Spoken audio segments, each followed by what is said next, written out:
Imagine. Imagine!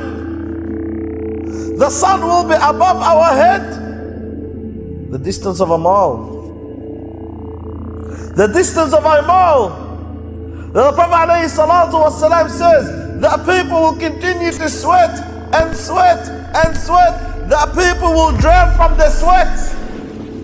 Some people, the sweat will reach up to their ankles, and others up to their knees, and others up to their waist, and others up to their breast. And then the Nabi ﷺ points with his hands, and people will drown with their own sweat. Imagine. Imagine what I seen. Imagine what I day. Imagine what Allah subhanahu wa ta'ala will command to take place on that day. Very scary.